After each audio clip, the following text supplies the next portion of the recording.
34A. We're moving along. We're 34A, A3, correct.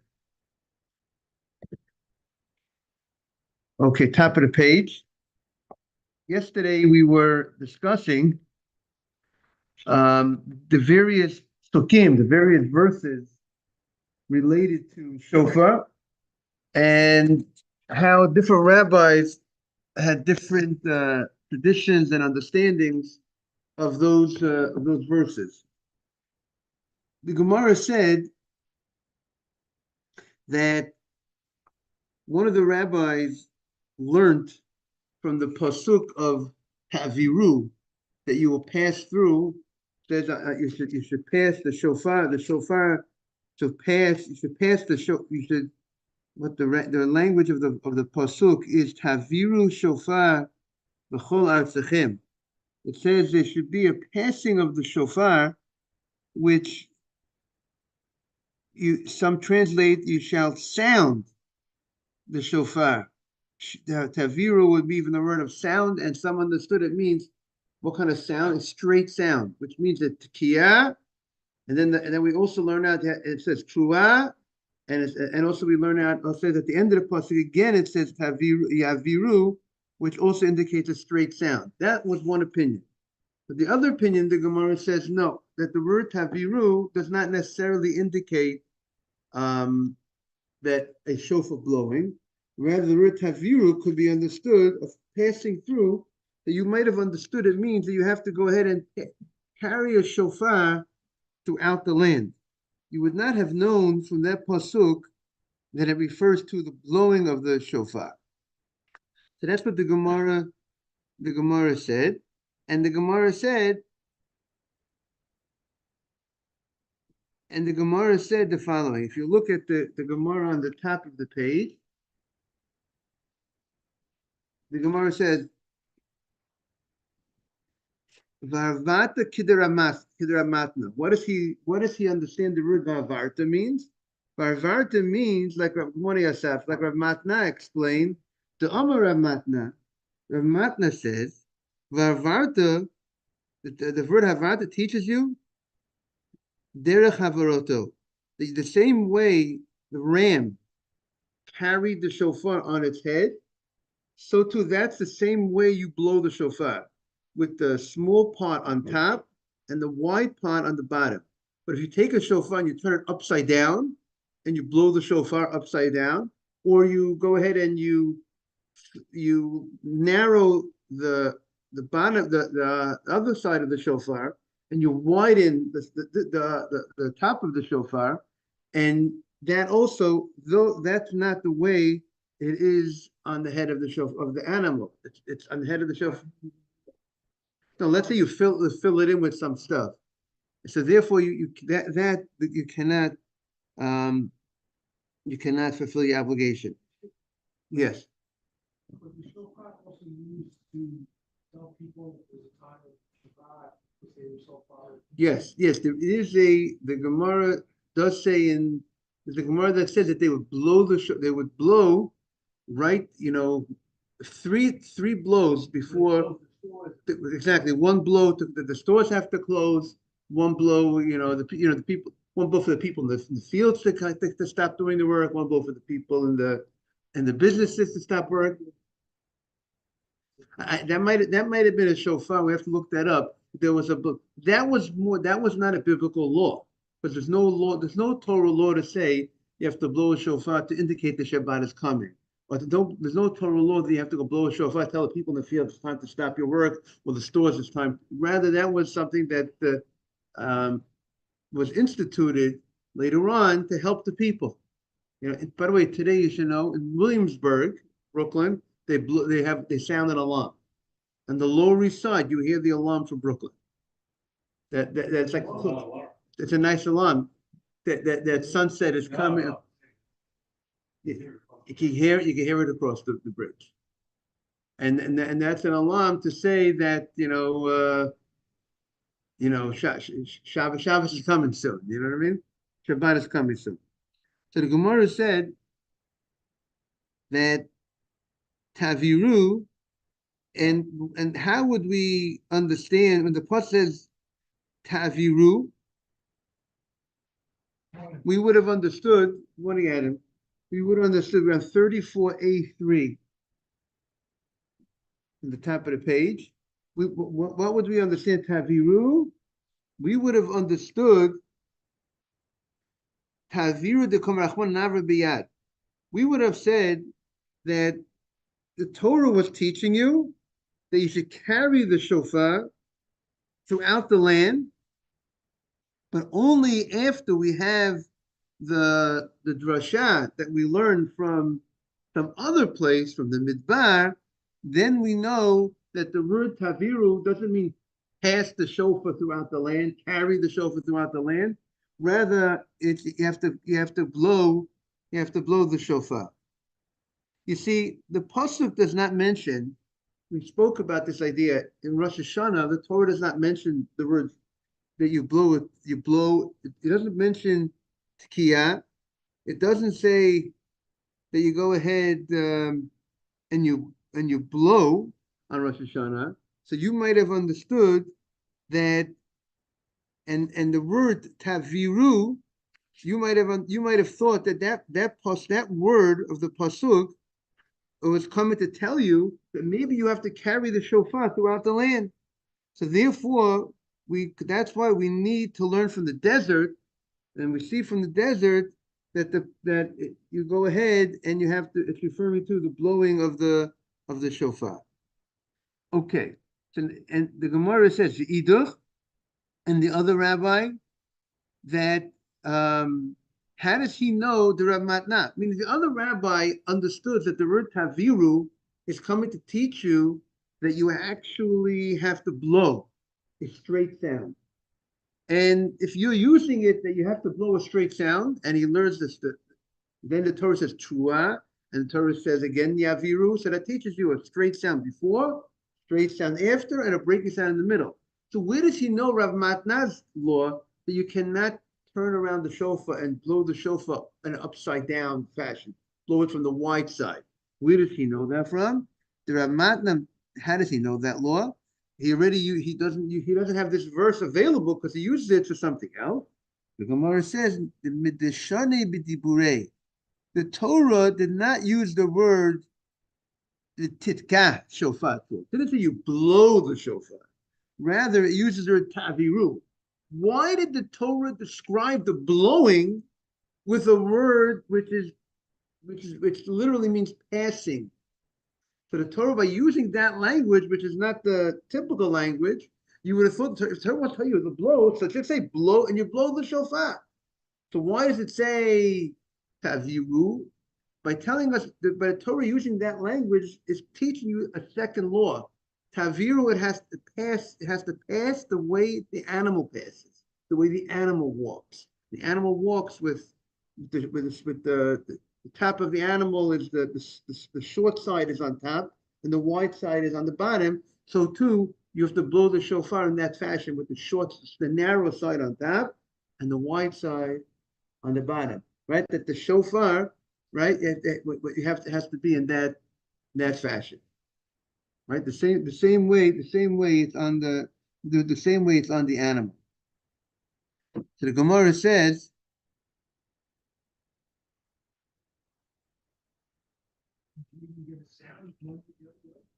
Okay, maybe it depends how big of an animal it is, how big of a shofar. Now, so the Gemara says,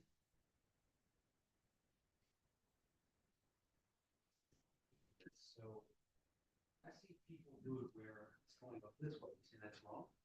no, that's the right way, where the narrow part is in this is the way.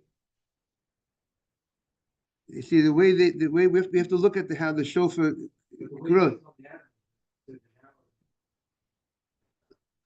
How is on the animal? How is the sitting of the shofar on the animal? See here, look what it says over here.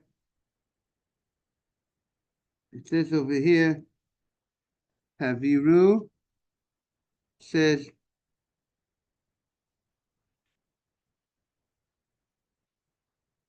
yeah, we have to see exactly how it says by using the, he says the word but someone has to show the way the ram carries it on its head, not inverted. We have to see exactly, but obviously the way we're doing it, this is the way. We have to take a look at a picture of how it's carried on the head. But the way we're doing it is the way it's on the head of the animal. That's how we're doing it. The way it's we'll take a look at a picture of the head of the animal, exactly how the shofar is. But that's the way we're doing it. The way Must be the sharp and the small ends on top. That's how they protect But themselves. then that would mean you'd have to go for the wise, where, yeah, but because obviously this we have to look at the pictures of the animal. We have to take a look afterwards. But right. question, isn't the small sign? Because it Yeah, points, yeah, because that pointy. the pointing is at the top, so that means you have to blow it down this way, right? Yeah, but again, if a chauffeur would be going down, but the way we'll look more into the pictures. Oh, okay, I'm sorry. No, very good. But we're doing it the way it grows on the animal. Maybe the fact is that the chauffeur, instead of the chauffeur being, we turn it like this. But we'll see more about that. We'll get back to you on that. The Gemara says, and the other rabbi says, Taviru biyad lo motzes amrit. The other rabbi says that which you said, we would have made a mistake, and we would have said that we would have carried the shofar. We would interpret the second taviru to carry the shofar, and in your hand lo motzes amrit. That we never would have said. Why not? The gama avara we learn out exera shava. But from Moshe, the Ksiv Hacha, regarding the shofar of Yom Kippur, it says Havara. It says Vavarta shofar trua. It says you have to pass a shofar trua. Uktiv Hatam ben Moshe Rabbeinu. It says Vayitzav Moshe commanded Vayaviru kol b'machaneh. They blew a Vayaviru. We see a connection with the shofar. It says the words Vayaviru. So we see Vayaviru does not refer to carrying the shofar. Rather, Vayaviru refers to the blowing of the shofar. Bekol. So here also is Bekol. So here also it would mean that you do it with a sound. The Gemara had said, the earlier rabbi had said, we might have understood the word Havara means to pass through. You would pass through, you would carry on Rosh Hashana, you would have to carry it throughout the land. There was a thought to understand the verse to tell you you're carrying a shofar. The other rabbi says we will not think that way because the word Havara in connection to shofar does not mean to carry a shofar. The word Havara means to blow a shofar. So therefore, we would not make that mistake. So now the Gemara says the following. This is the question that was asked yesterday. Ulahai Tana. We're now on the bottom of 34A3, the first column, the bottom line. Ulahai, we said we learn out. There was one opinion in the Gemara that says we learn out from the desert. That just like the desert, they blew a tkiya, through a tkiya, that it was the breaking sound, the crying sound was preceded by a straight sound and followed by a straight sound. So too on Rosh Hashanah, even though the Torah does not mention a word about a straight sound, about a tkiya, again, tkiya is a straight sound. Truah is the breaking sound, and then tkiya is again a straight sound. The Torah only says the word truah, breaking sound, when a crying sound when it comes to Rosh Hashanah. It does not mention the word straight sound. And that's where the Gemara was trying to figure out, but we know you have to, good morning. We know you have to have a straight sound before and a straight sound. How do we do it? Tkiya, truah, tkiya. Right? We always start with a straight sound, then we got a breaking sound, then we got a straight sound. But where do we know you got to do a straight sound before the breaking sound? The Torah doesn't say the word. So one opinion was we learned it from the desert, because when the Jews traveled in the desert, the Torah also says you do a breaking sound, and over there the breaking sound was preceded by a straight sound, followed by a straight sound, preceded by tkiya, followed by tkiya, and the Torah links Rosh Hashanah Shofar Rosh Hashanah, it links it to the desert by using the same word Truah by Rosh Hashanah and the same word Truah by the desert, and that's Gzeira Shaveh to teach you this law that what applies there by the desert, the way they blew the breaking sound by the desert with the tekiah. Are you with me, David? Tekiah before, tekiah afterwards. So too, when it comes to Rosh Hashanah, has to have a straight sound before and a straight sound afterwards. If he had that, do the shofar, we use renewal, I thought we're not allowed to blow it in that. So that's referring to on Rosh Chodesh when they brought the special offering on the news renewal means on Rosh Chodesh when they brought the korban, the offering in the daytime. That's when they blew the shofar. They blew. So now the question is, um, we learn out. So again, so what do we learn? We learned from the desert that the same way the desert, the crying sound, the breaking sound, the truest sound was done with the tekiah before and tekiah afterwards, the straight sound before, straight sound afterwards. So too, we have in Rosh Hashanah, we do it that way.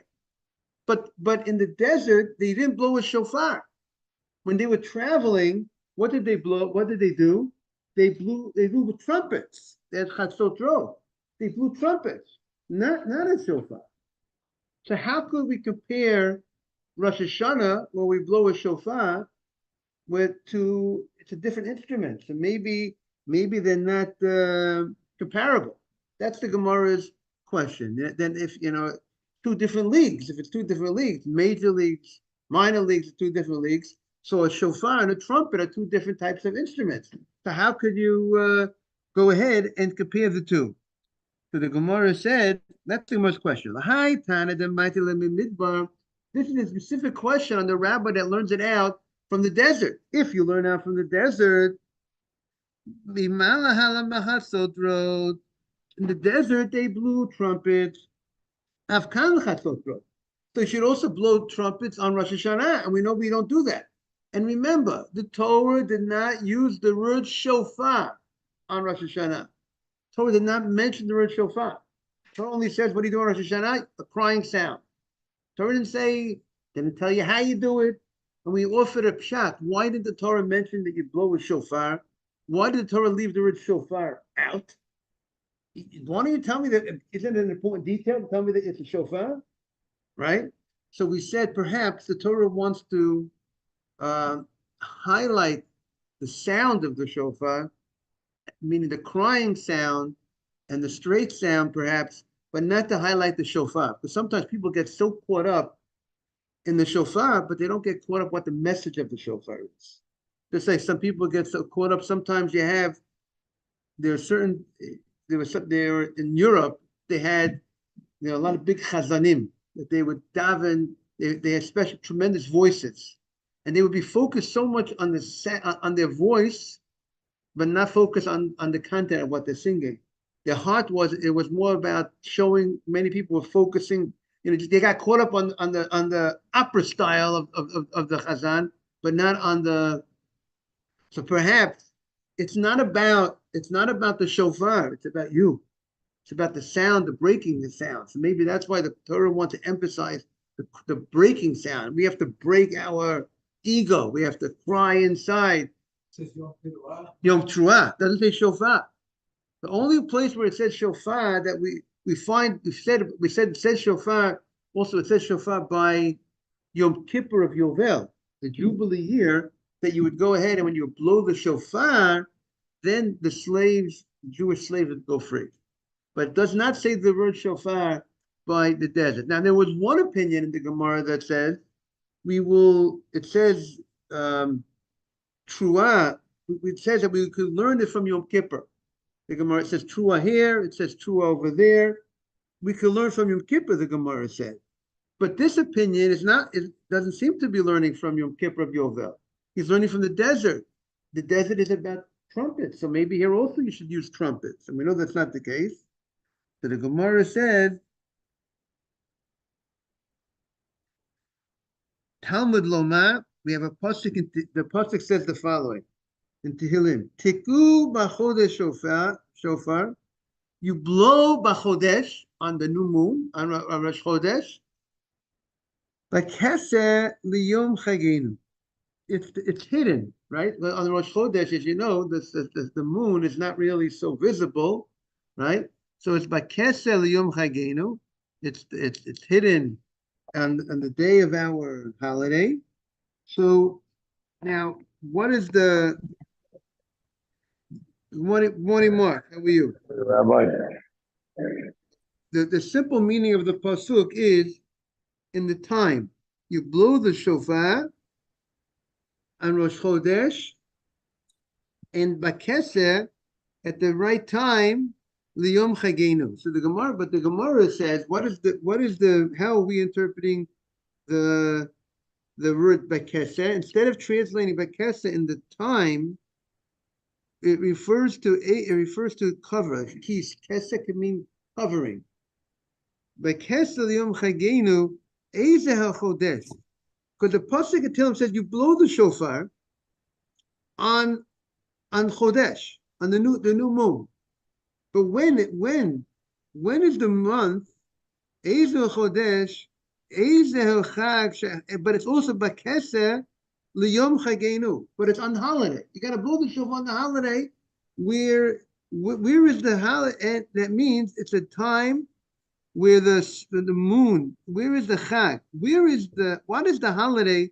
Shachodesh Miskasabu. Which holiday is the moon covered? Meaning, there's only one Chag, there's only one holiday that's in the beginning of the year. I mean, you're telling me blow the shofar on Rosh Chodesh, the first of the month. Which first of the month? The first of the month where there's the holiday. Where there's the holiday, which is where the moon is covered. Which holiday is the first of the month, which the moon is not so visible?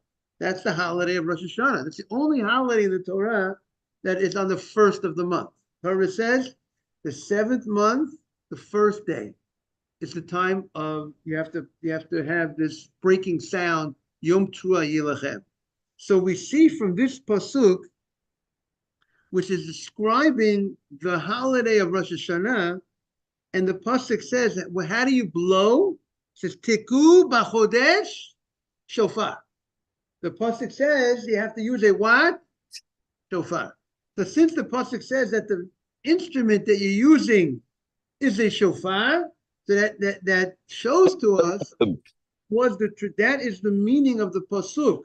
When the Torah says that you have this blowing, the sound that's being blown on Rosh Hashanah, how is it being done? It's being done through a what?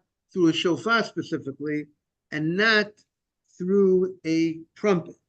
So that's what now, even though this pasuk is written in Tehillim, this is not a pasuk that's written in the Chumash. It's not a pasuk written in the Torah. And nevertheless, you can rely on this pasuk. So some say you can rely on this pasuk from the Ketuvim, from the Tehillim, to reveal to us that this shows us that we learn Rosh Hashanah from Yom Kippur, and we don't learn Rosh Hashanah from the desert regarding the shofar. Meaning to say, we have two possibilities. We have on record in the desert they used trumpets. The sound was done with trumpets, and we have on record that on Yom Kippur of Yovel, the Torah says of the 50th year they used the shofar. So now, which one do we do on Rosh Hashanah? Do we follow the trumpets of the desert, and we should blow trumpets on Rosh Hashanah, or do we follow the Rosh Hashanah? Do we follow Yom Kippur, which they blew a shofar? Good morning, Mr. Haber. If you want to just move over right over there, right there, right next to Mr. Haber. Okay, beautiful, great, did a good job, very nice. So the Gemara says we see from the pasuk in Tehillim that the fact that the pasuk in Tehillim says that on Rosh Hashanah you use a what? a shofar. So that teaches us that Rosh Hashanah was learned. We learned Rosh Hashanah from Yom Kippur, which was done with the shofar, and not from the desert. So that's how we know that's the pshat in the Gemara. So now the Gemara says the following. We said that Trua, the question was in the Gemara before, what is the sound of Trua? This breaking sound that we have to sound on Rosh Hashanah, is it what we call a Trua today? Or is the Trua sound a breaking sound that we call Shvarim? Two. I realize I should bring a shofar in to really illustrate. Or is it Trua, the combination of Shvarim Trua, which is two, right?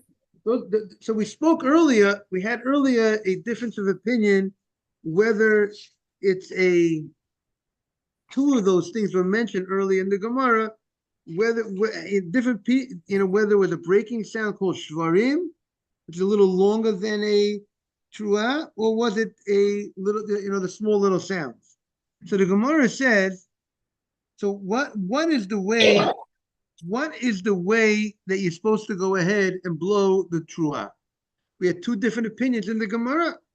So Atkin Rabavu Keseri, and Rabavu Keseri, he instituted to blow the shofar the following.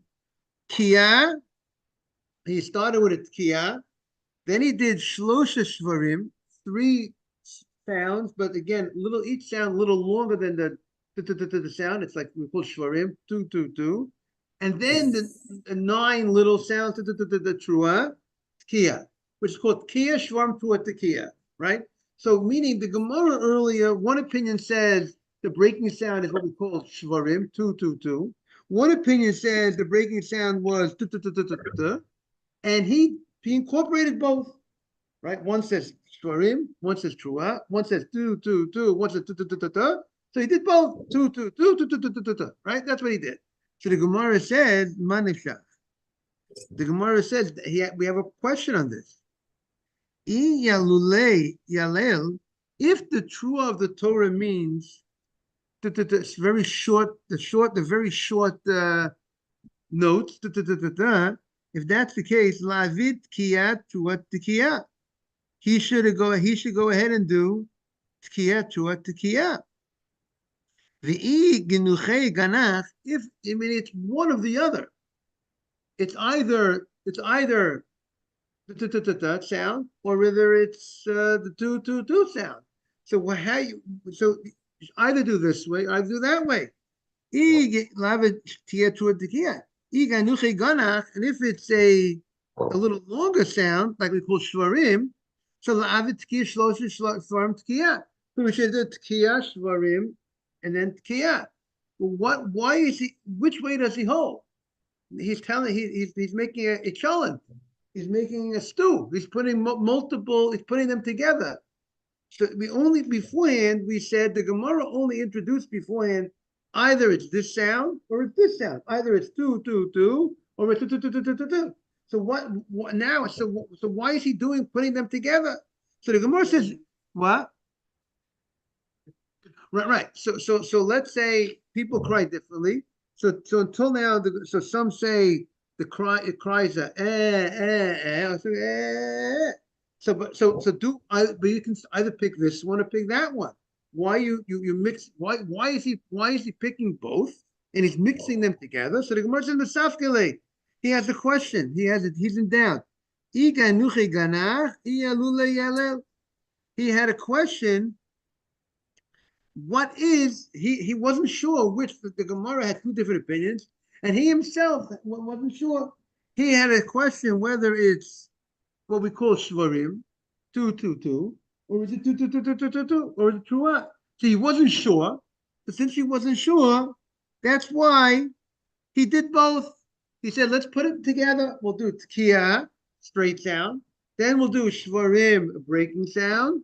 3 breaking sounds, 2, and then I'll do a trua, and he followed a trua, and then he did a tekiya afterwards. That's what he did. What about Yeah. Sorry. Right. So the Gemara, right. The Gemara is going to say people don't cry that way. We're going to see that way. They don't. Right. Exactly. Right. So the Gemara says, "Maskif Rav Avira." Rav Avira has a question. What's his question? Maybe this is going to create a. Be careful. Maybe what's his question? His question is, maybe this should be considered an interruption.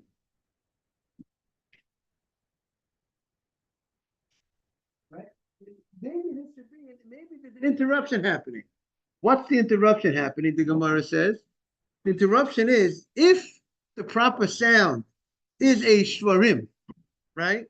If you have a shvarim, if you're supposed to blow tkiya, shvarim tkiya, right?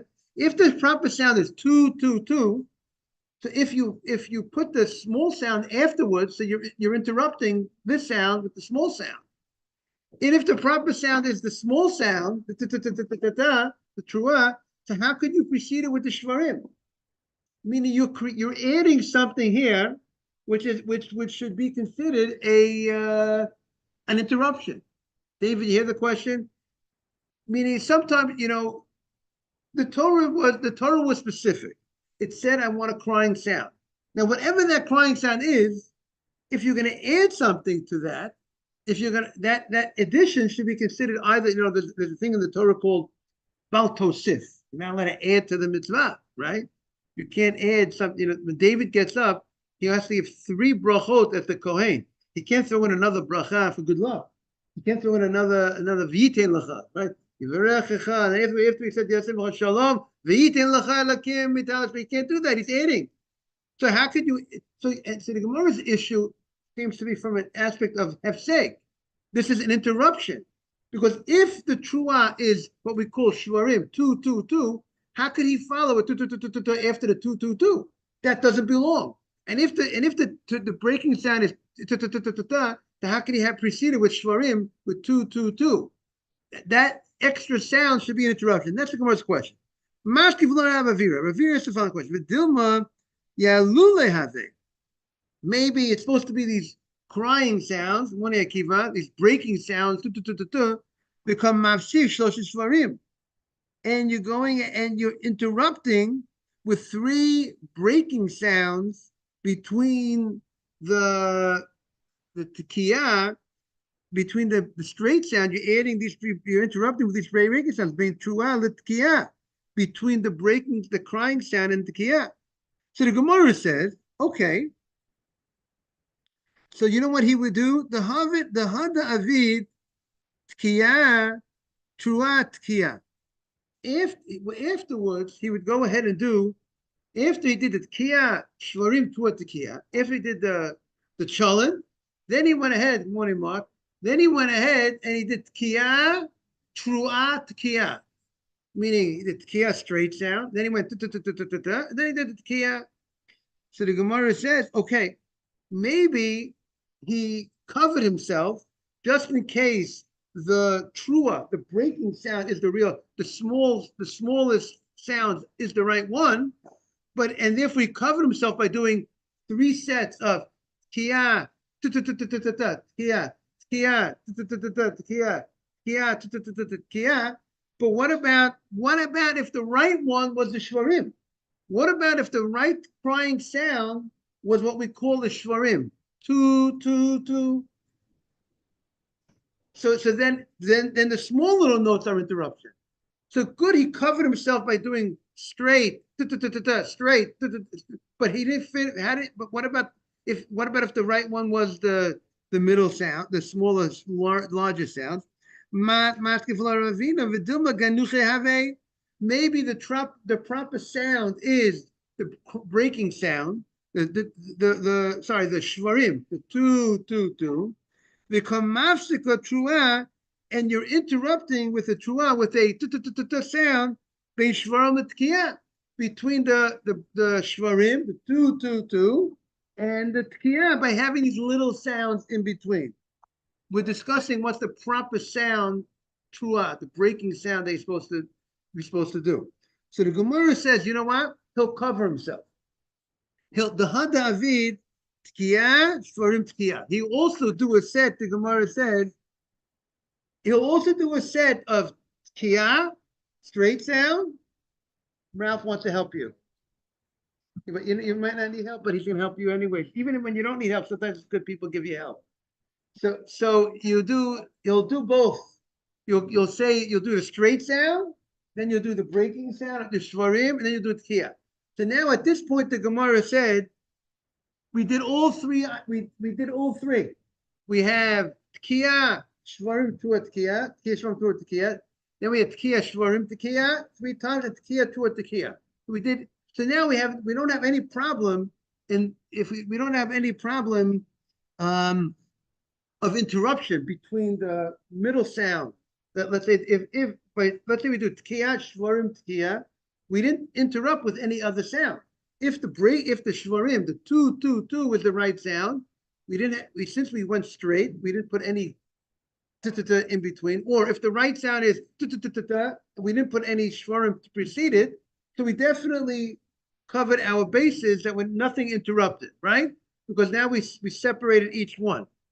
So, but the Gemara's Ella, if that's the case, if you're blowing tkiya, shvarim tkiya, you're blowing tkiya, tuat tkiya, good morning, Aaron. So Rabavo Mayatkin. What was what was Rabavo's takana? What did he do?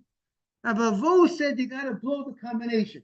Tkiya, straight sound, shvarim tuah, then two, and then tkiya followed by a straight sound. What do you need that for? If you're anyways gonna blow tkiya, then shvarim tkiya, and you're gonna blow tkiya, tuah tkiya, which we said before, the question until now, the Gemara only said there was a question: what is the breaking sound? Is the breaking sound? Is that the crying sound? Or is the crying sound?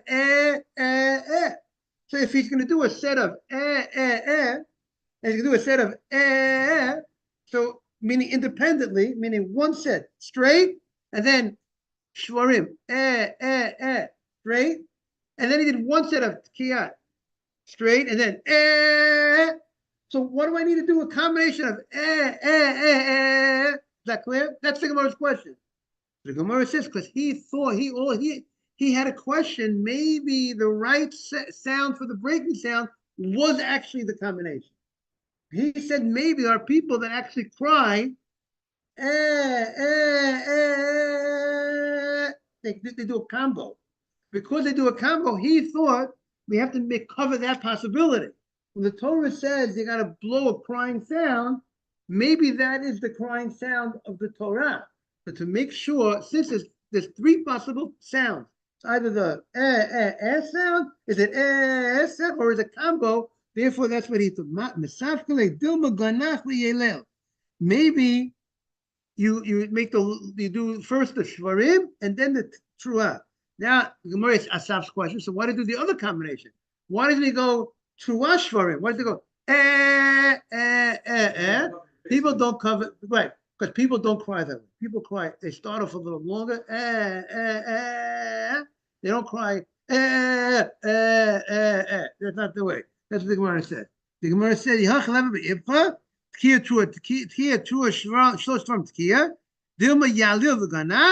maybe people do it that way. So the Gemara says that's not the norm. When a person cries about something that happened to him, first it's a little longer grown, and then it's a little small, little cross. Well, whichever you want to be, we should never have anything to cry about, only tears of joy. No cry, only tears of joy. Okay. What did you say, Ralph? Laughing. Yes. Joy. Have a great day. Be back tomorrow. Everyone's invited. And you can bring a friend, by the way.